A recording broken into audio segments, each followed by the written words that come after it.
Welcome to the Heart-Led Business Show, where compassion meets commerce and leaders lead with love. Join your host, Tom Jacobs, as he delves into the insightful conversations with visionary business leaders who defy the status quo, putting humanity first and profit second. From heartfelt strategies to inspiring stories, this podcast is your compass in the world of conscious capitalism. So buckle up and let your heart guide your business journey. Hold on to your hats, folks. Today, we're tickled to talk to the terrific, top-tier, tender-hearted tutor of treatments, Dr. Tom Ingegno. He's not just a charismatic clinician, he's the crown king of cupping, cleverly combining comedy with wellness wisdom. So tune in, tune up, and thrill your senses as we delve into the divine doings of his heart-led business here on the Heart-Led Business Show. Tom, welcome to the show. Wow, that alliteration, man. Thank you so much for having me. I've never had an intro like that. That's amazing. No problem. Happy to have you. And those T's just get tongue-tied a bit. Twist it up, huh? Twist it up, yes. And then I spit into my microphone. So the first question that I love to ask everybody is, what is your definition of a heart-led business?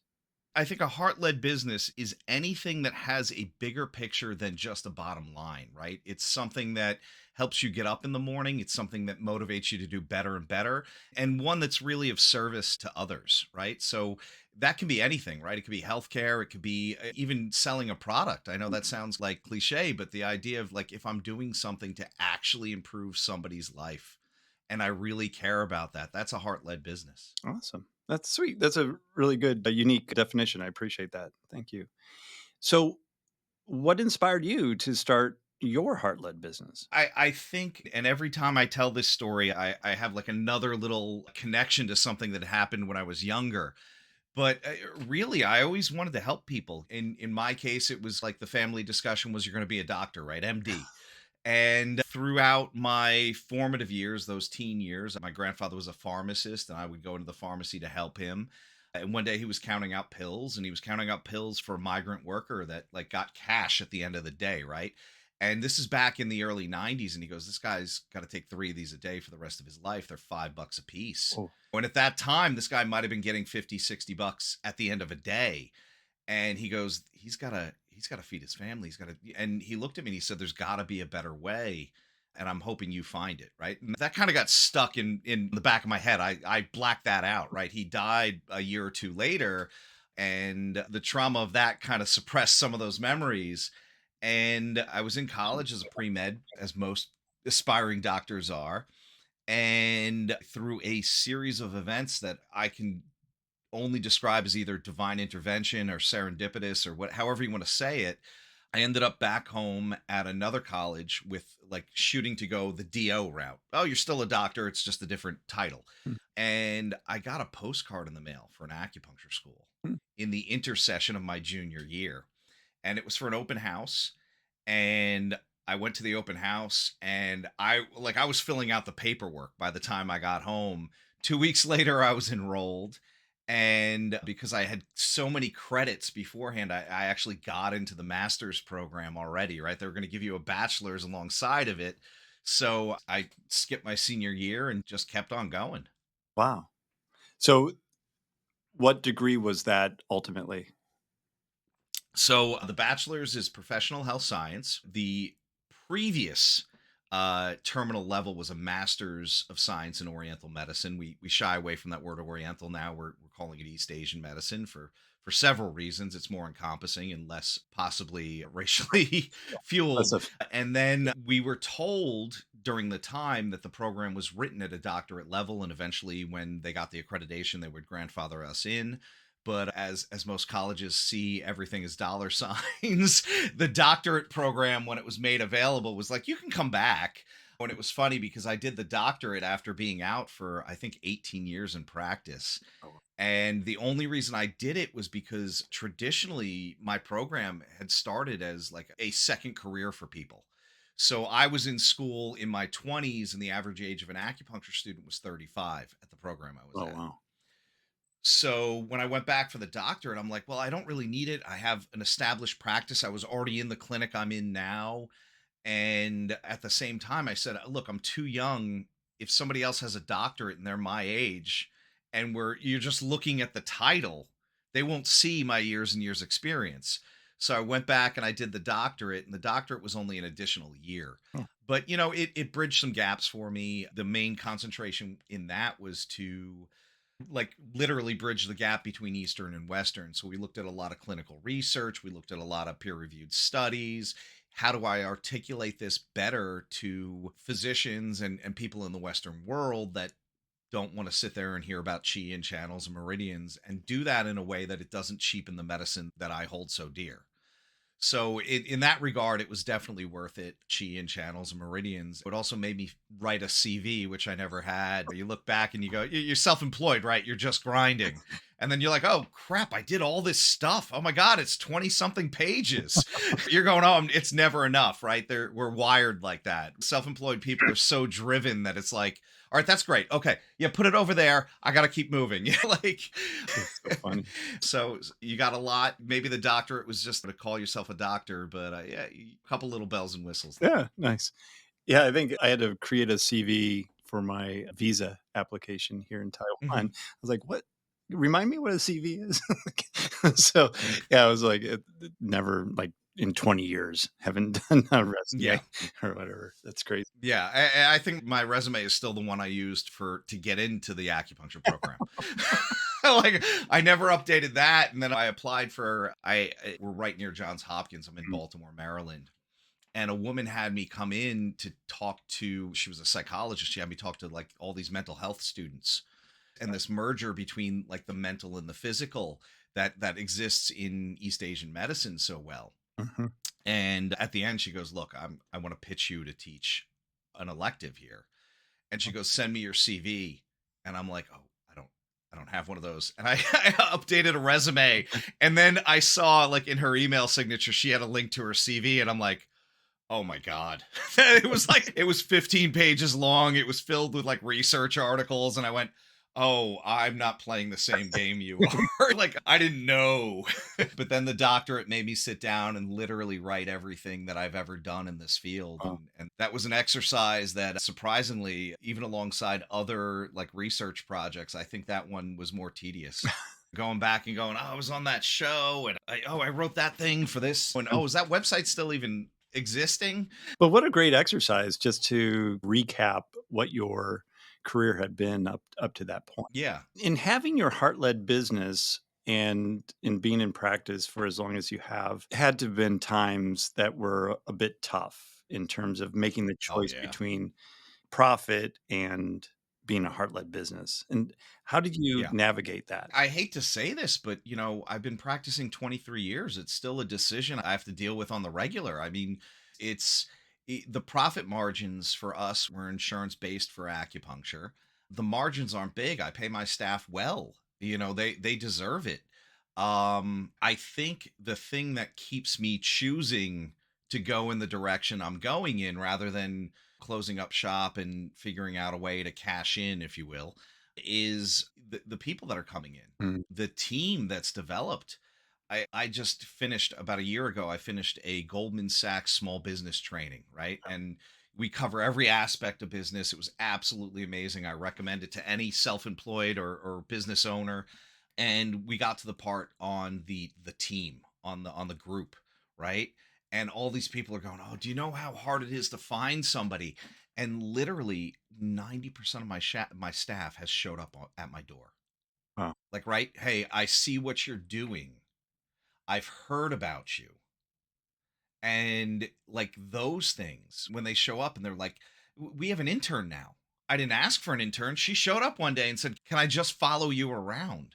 And it's Baltimore we call it Smalltimore. It's a small city. Everybody knows everybody. So you watch what you say. But within that, to have that reputation of like, look, these guys really care. And to have people that are like bitching about the younger generations not wanting to work. And these guys go above and beyond every day. And it's not because I'm going like, you guys need to do this. It's like I come in and things are taken care of. And hey, Tom, this patient called. They had this question. I told them that. Is that okay? You troubleshot for me and you did it better than I would have. And it's because they get that mission. They get the we're here to help people, right? So even when it's like, well, what do we do here? We really should charge them this. We really should charge them that. Like, we're not just going, here's the number. It's what is this person going through and what can they actually afford this and how can we help them? Mm. So with that, sometimes you come up a little short, but more times than not, you're really there for another person. And to have that team, to have that community of people coming in that understand that, that'll always make me choose that over just gross profits. Yes, I want to be a millionaire, but I don't want to do it off of anybody's back singly. I want to make it comfortable and accessible to as many people as possible. Yeah. So think about the staff. That didn't Mhm. happen overnight, and it wasn't a mistake. No. So what did you specifically do to create an environment for the staff to thrive like that and carry on I your mission? Yeah, I think when people come aboard, they see me, I get emotional. I mean, you're not that you're supposed to be stoic, but and you're not supposed to internalize what the patient's going through, but you should have a tremendous amount of empathy and compassion. Mm.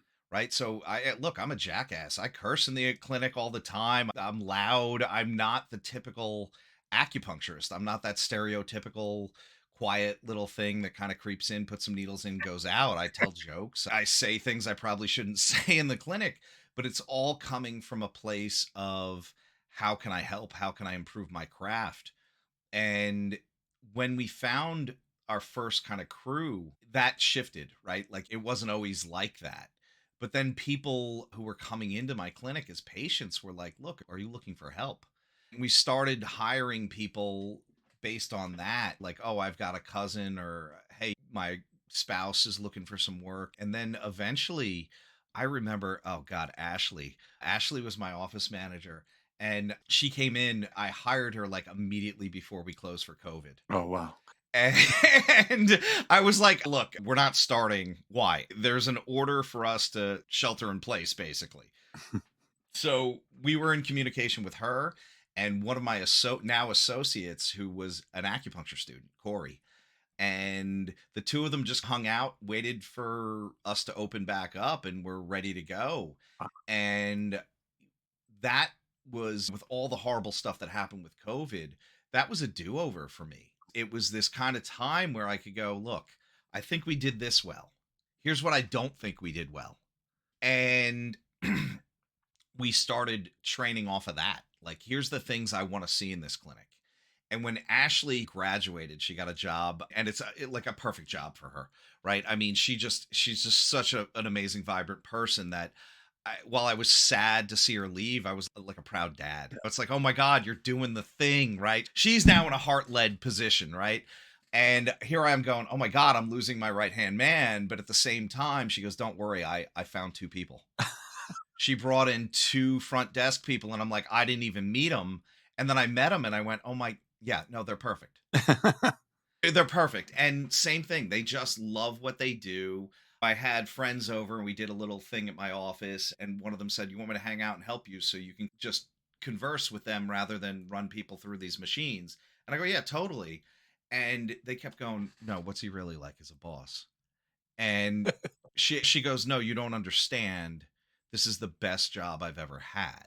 I get to help people. I feel like I'm making a difference in their life. Mm. Right. So I'm like, oh, she gets it. Yeah. And it turns out her sister's an acupuncturist. So she's like around it all the time anyway. But when you come at it, and you have to transmit that passion, you have to transmit that mission. And it's not just in the words you say. You can't just say, hey, we're here for the people. Right. It's, hey, Tom, look, I noticed this. Okay, please call that person, tell them X, Y, and Z, and let them know they can reach out to me directly if they need anything, right? Let them know you're there. Let them know you're accountable and you're showing up. And those things, when they see that, that starts to register. Mm. And that happened over time. This staff has been with me since COVID, the longest of any staff I've had. Awesome. We need another massage therapist. We're working on that. But the majority of them really just like the space. They get to like what they do. I'm not yelling at people. This is fortunately not one of those positions where like, and the other thing is, and I think this is silly in a lot of things, and especially in the corporate world, you mess up as long as no one dies, man. Come, can't we go back and fix this? I'd rather have it fixed and hey, look, we all learned something here. As long as I don't have to put a padlock on the door and go, no, yeah, let's take this as a moment to learn and figure out how to do this better. Yeah. And I think the staff gets that. They know they can come to me and go, look, I need this day off, and I'm not going to go, oh my God, no, you need to show up. Because at the end of the day, when you're trying to help people, it has to happen. Like, this is a lesson I'm trying to learn. It has to happen within yourself first, right? So Yeah. I have to be more gentle with myself and more tender with myself. And that's going to be a lifelong lesson. But the staff that's around me, the ones that are making me look good, I have to make sure that they're comfortable and functioning well. Hey, do you need anything is a thing I ask a lot. Mm. When it's like they might ask for more money and it's like, I don't know if I can do that, but let me see how I can better Yeah. support. Yeah. Right. So Oh, we really try and have that open and honest conversation. I don't like when companies say we're a family, right? That always sounds so canned and so, but to actually care about the people that are working with you on a level like an appropriate level, but hey, this is another person that has needs and sometimes needs a hand up and some help, and then that resonates directly to the people that are walking in the front door. They yeah. feel it, they get it. And just summarizing that, you set the tone with the employees. You take care of Mhm. the employees who then further take care of the patients that come in through the door. Yeah. I mean, that's how business should be run. Unfortunately, you see some of these organizations, I've been in corporate work for 12 years when I first got out of school, and it was not, we don't take care of our people first. We take care of our shareholders first. Yeah, run them into the ground, and honestly, if somebody dies on the job, there's a job listing an hour later up on Indeed. When Ashley left, I told that story. I had two other things happen. I had somebody that had been working with us. She also got a dream job. And I'm going, oh my God, all my staff is graduating. And then who my office manager now, her name's Hannah. We call her Hank. She came with that nickname. I love it. I don't want to change it. She looked at me that same week, like 2 days later, and she goes, I know what I want to do with my life. And I go, what? And she goes, I want to be an acupuncturist. And like, I cried. I was like, are you kidding me? Like this bittersweet thing. And then I was like, now I'm thinking, all right, she's got another year and a half. We're going to have to get a bigger office. I need more treatment rooms. I'm like, because these people that I hear these horror stories of people not being able to find good people. And I'm like, I literally don't have places to put them. Yeah. So I mean, a great problem to have. And those people, especially Hank, I think she gets it all. And I think she's going to be a terrific acupuncturist. I mean, Corey, who's been out a few years now, God, I wish I had her clinical prowess when I was that young. I'd be so much further along now. And they're just compassionate. They're level headed. They're thinking with their hearts and their heads. Yeah, every single one of them. Yeah. And really, I'm sorry, I'm like gushing over them, but I That's have great. like 10 people that I really care about. Well, I mean, it does sound like a family, if, to be honest. But I don't want to be cliche. And like, I mean, they hang out, they go to each other's kids' birthday parties and stuff. And I like that. It's, if you're going to be somewhere the majority of the day, isn't it great to be somewhere where you're appreciated and where you like what you're doing and where you have pleasant interactions with people? I mean, God, if I sat in the car for 2 hours, there would have been some road rage. I wouldn't be having this interview right now. You'd be like, that guy does not have a heart led business. But to get to like be revitalized by the people that work for me, Yeah. like you don't like, I get burnt out pretty easily because I'm dumping my heart and soul into this. And like, hey, Tom, do you need anything? Like they'll ask me. Oh, that's awesome. It's like, wow. Oh God, it's so amazing. Yeah. Well, it's a testament to your leadership as well. And to contrast that, the people that are complaining, oh, I can't find good staff, they really need to look internally and see why they're repelling good staff, because that's really what it is. Oh yeah, or why their best people are leaving. Yeah. That's the other thing. They get somebody great and they're like, I don't know why this person left. And I'm like, I don't think you were listening to them. Yeah.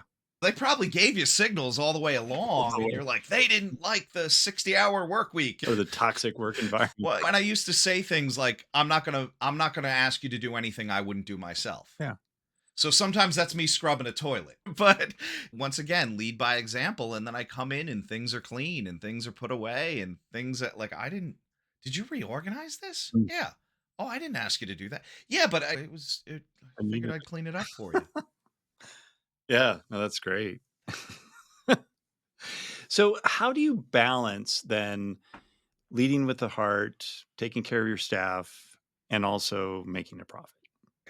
That is something I'm constantly trying to re-navigate.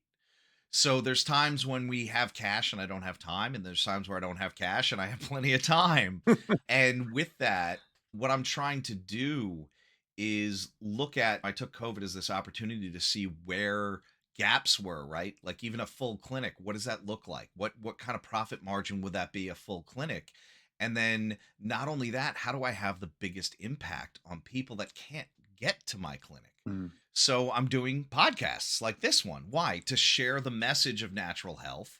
I wrote a book to like further impact people that maybe not in the area that want to take some practices into their own hands.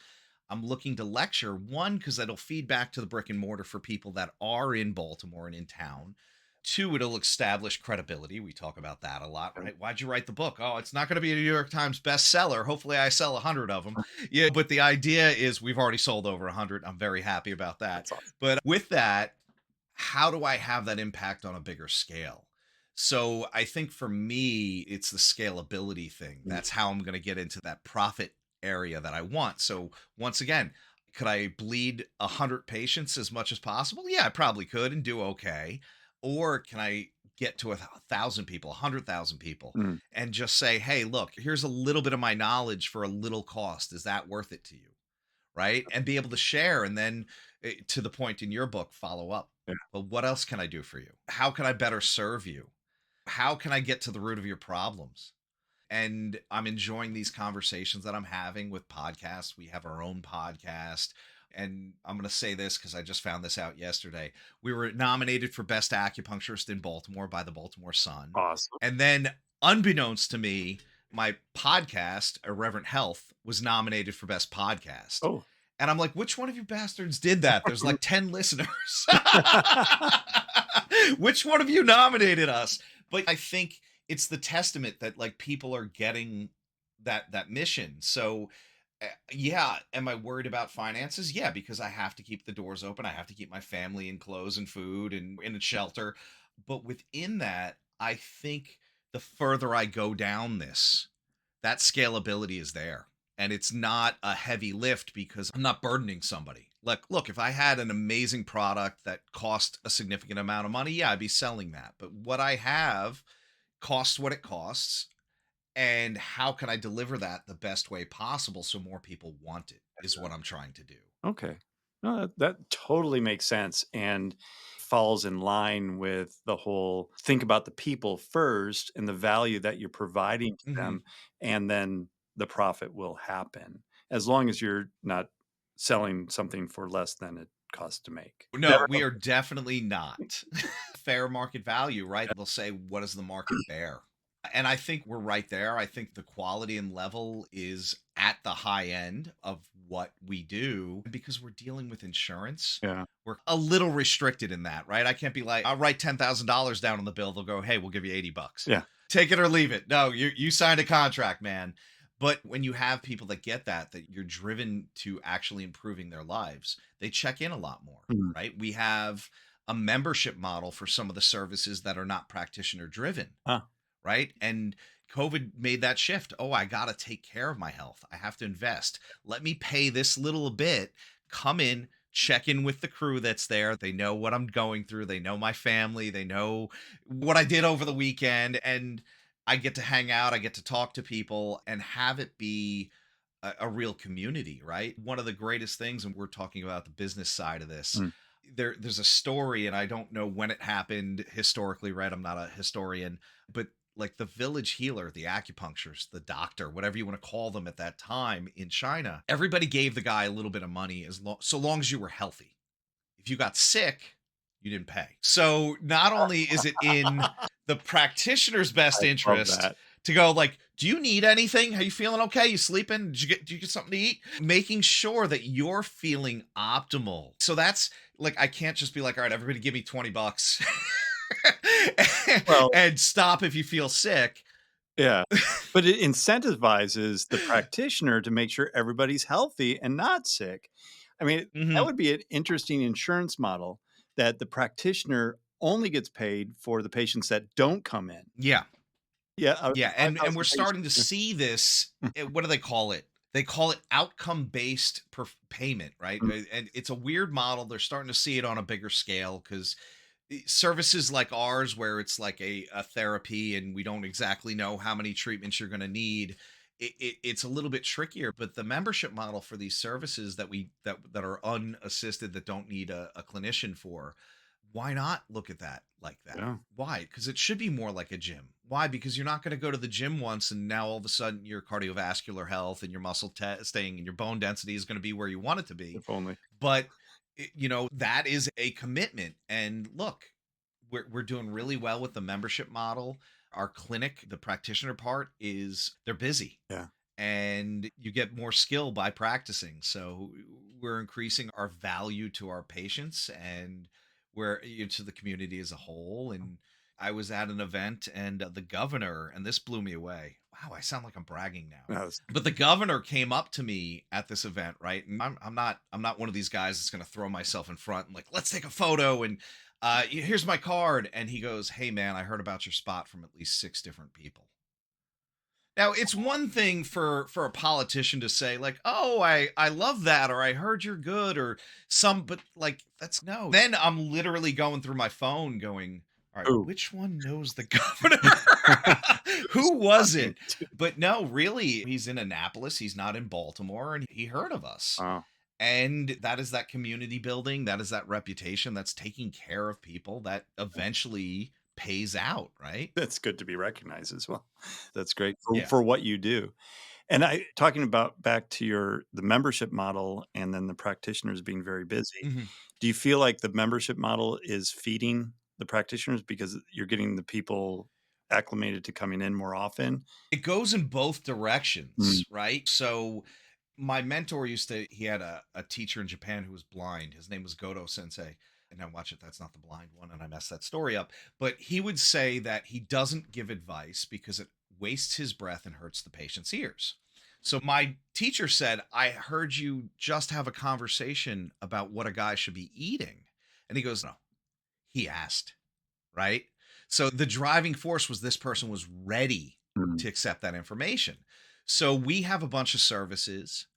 People can come in, quote unquote, a la carte, get that one thing. But what we see happening is at a certain point, and this goes both directions from the membership and from the massage and the acupuncture and all the private services we do, where they want to own their health.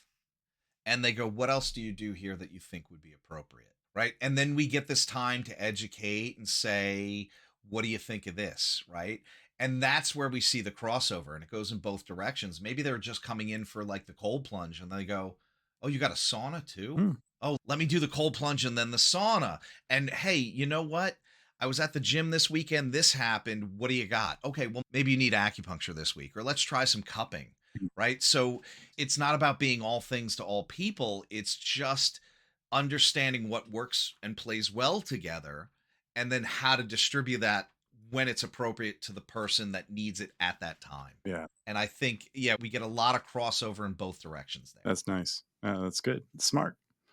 Awesome. Well, we're getting to the end of our time together. So I'd love for you to share with the audience how they can learn a little bit more about you and your practice and maybe some of your books. Yeah. So the big one is that's going to be our clinic website. It is the Juggernaut. It has everything. You'll find all about me. If people want to book me for lectures or figure out where the book is, it's Charm City Integrative, TIVE.com. If you're looking for the book, I teach how to do cupping safely without fire at home. Oh, The book is called The Cupping Book, and the website is called thecuppingbook.com. But if you go to charmcityintegrative.com, you will find out all about me, the clinic, and every link you need will be there. Awesome. We'll be sure to put that into the show notes as well, so they'll be easy for everybody to find. So, Tom, thank you so much for sharing your wisdom and your heart with all of our audience. I certainly appreciate it. All right, Tom, this was so much fun. Thank you for having me. Absolutely. And as a reminder to our listeners, if you could do what other smart and considerate listeners do, and that is sharing this podcast with those that are having a heart-led business and maybe having a little struggle with their profit and understanding how to integrate both of those things together. This show is all about helping them and sharing stories from others that are going through or have gone through similar situations. So until next time, lead with your heart. You've been listening to the Heart-Led Business Show, hosted by Tom Jacobs. Join us next time for another inspiring journey into the heart of business.